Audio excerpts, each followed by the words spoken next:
Mr. President, platform party trustees, my colleague, honorary degree recipients, the family and friends positively levitating with the celebratory spirit which suffuses everyone on this grand day, and above all, the graduates here attending. I want to say how extraordinarily privileged and honored I feel to be a part of this day. I want to congratulate the graduates overwhelmingly for what they have achieved. I want to say to my honorary degree colleagues that this is a quite remarkable, eclectic group of people who have fashioned contributions that are positively legendary, and we're now bonded forever in the halo of Dartmouth. I must say that I feel tremendous appreciation to be here personally and receive this honorary degree, but particularly on the occasion of the first commencement of President Jim Young Kim, who is a good and dear friend. I consider this moment to be the pinnacle of my checkered career. I am but a mere and lonely Canadian. Well, not lonely, because Arthur Irving is here with me. But I must say that it's almost more than my frail psyche can endure to be invited to the precincts of Dartmouth. And I think I should begin these remarks with a confessional. I attended 4 post-secondary institutions of celebrated higher learning in my own country of Canada over an infinite, not to say unendurable, number of years, and managed never but ever to acquire a degree. I have therefore spent my entire adult life shamelessly lusting after honorary degrees so that I could achieve through the back door what was so lamentably denied me through the front. And this is my first ever degree from within the United States, and I am positively palpitating with excitement. I want to enter into the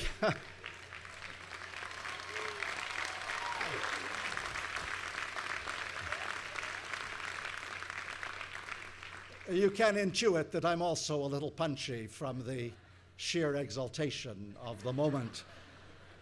I want to deliver the prepared remarks I have with an almost supernatural rapidity in order to protect you from the elements, lest the torrents emerge.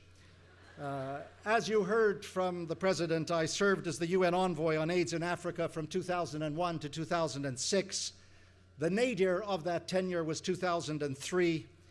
It's impossible to convey the depths of despair and anguish that consumed the high-prevalence countries of Africa. The specter of death and the reality of death were omnipresent from the graveyards to the village huts to the hospital wards. There were times when entire countries felt like a charnel house, like a virtual cemetery. I remember one particularly awful episode. I was visiting the pediatric ward of the University Teaching Hospital in Lusaka, Zambia, with the superintendent, moving from cot to cot, each cot filled with 5 or 6 tiny infants, bodies strangled by a combination of malnutrition and what was undoubtedly the AIDS virus.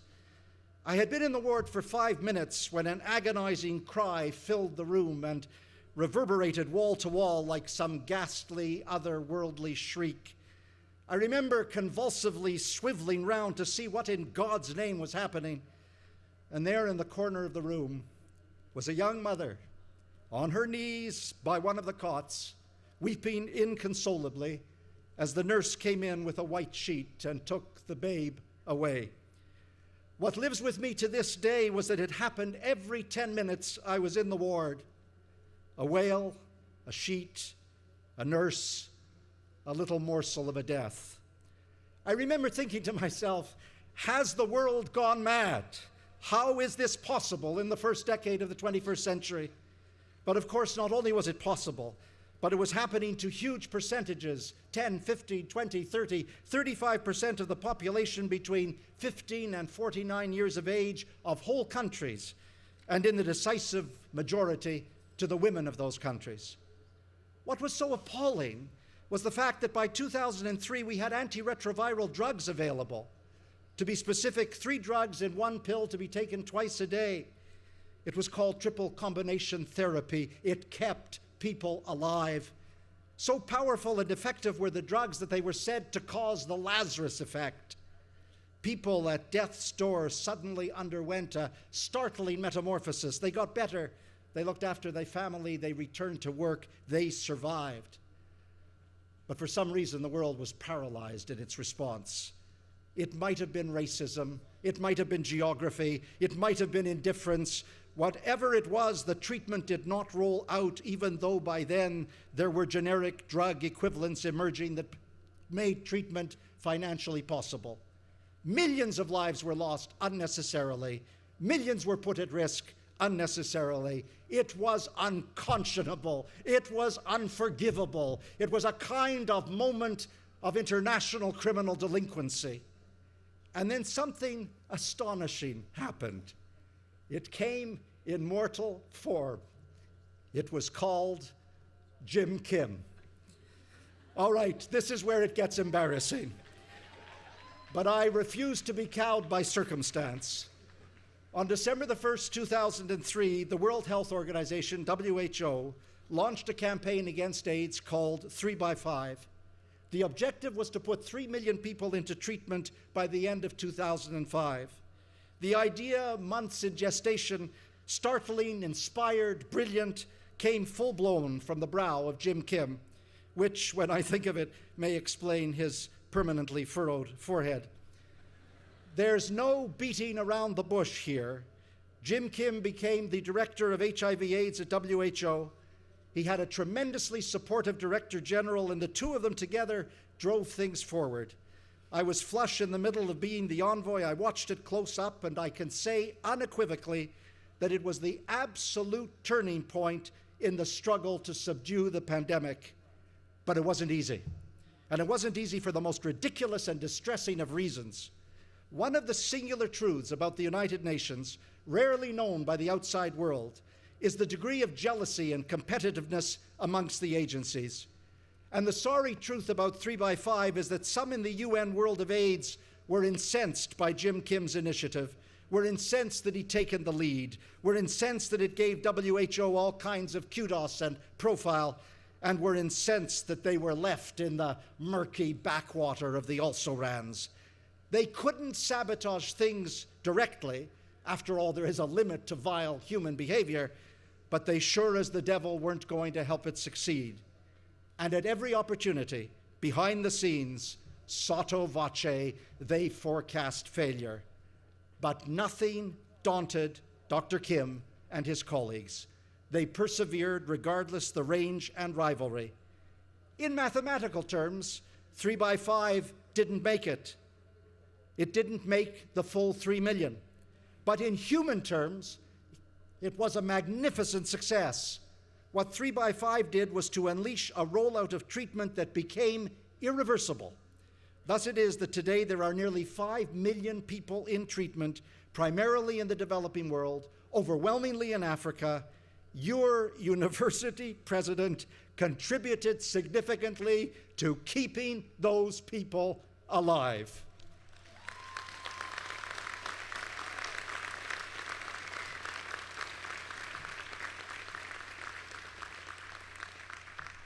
Can I tell you something privately, never to be revealed to the outside world?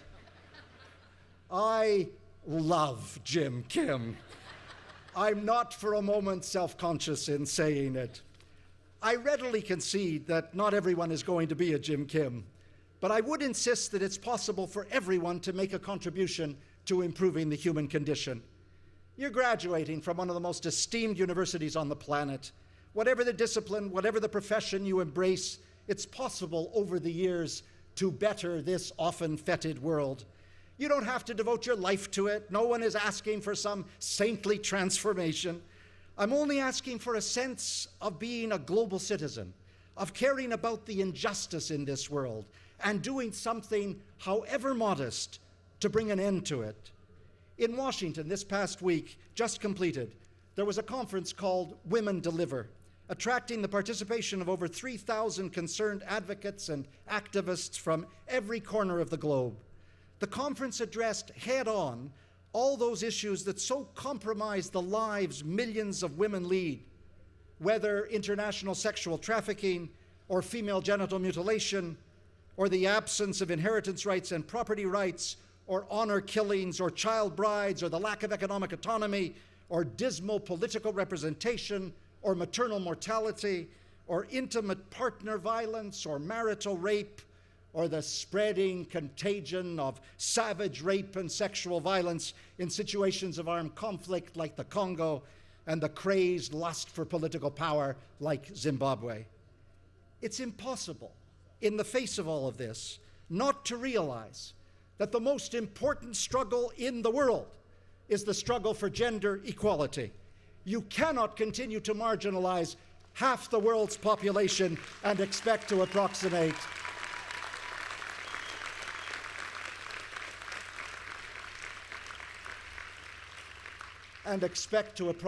social justice. This isn't to suggest that everyone has to pick up the cudgels of engagement and join some organization devoted exclusively to human rights for women, although that would be a worthy pursuit. But it does mean that in your personal and professional lives, above all the lives of young men, whether played out in the family, the community, or the workplace, respect for women and a recognition of equality become the benchmarks of civilized behavior. It carries a message. It ripples inexorably outwards. It's also a part of global citizenship. Next month in my country, Canada, we're hosting both the G8 and the G20. Undoubtedly, they'll devote a major chunk of debate to the international financial crisis. The agenda also calls for significant attention to maternal and child health, attention to the ghastly reality of between 300 and 400,000 women dying every year in pregnancy and childbirth, and the heartbreaking statistic of nearly 8 million children dying every year under the age of 5 from wholly preventable diseases. Added to this, if we're lucky at the G8 and G20, there'll be an intense exchange over the catastrophic decline in funding for HIV/AIDS, dismembering the legacy of 3x5, and threatening the survival of 9 million additional people living with AIDS who need treatment now, today, this very moment. Again, I'm not asking you to hurry yourself into the fray, that you up and join a non-governmental organization and take yourself off to Africa, although that is a worthy consideration. I ask only that you talk about these issues, care about these issues, perhaps financially contribute to the solution of these issues. Globalization and global citizenship is not some rigid construct or dialectic. It takes many forms. The same argument applies, I believe, to the Summit of World Leaders to be held at the United Nations in New York in September. They will be discussing progress on the Millennium Development Goals, 8 goals to be reached by 2015, the most central of which is to confront the poverty of the developing world, the staggering fact that 1,400,000,000 people in the world live on less than $1.25 a day. And the same argument further applies, I believe, to the meeting in November this year in Mexico City, when the nations of the world will gather to address yet again the apocalyptic implications of climate change. But in a vein similar to what I've said before, I don't ask that you become climatologists. I don't ask that you become resident environmentalists, although that would be quite wonderful. I don't ask that you do further postgraduate studies in wind turbines, solar energy, biomass, or any other renewable energy alternatives. I ask only that you take this incredible education that you've amassed at this remarkable institution and analyze and engage and reflect and dispute and embrace, but above all, be involved in shaping a more secure, just, and decent world. global issues, global citizenship. There's nothing more noble than the quest for social justice and equality. As of today, you can choose to launch yourself onto that path.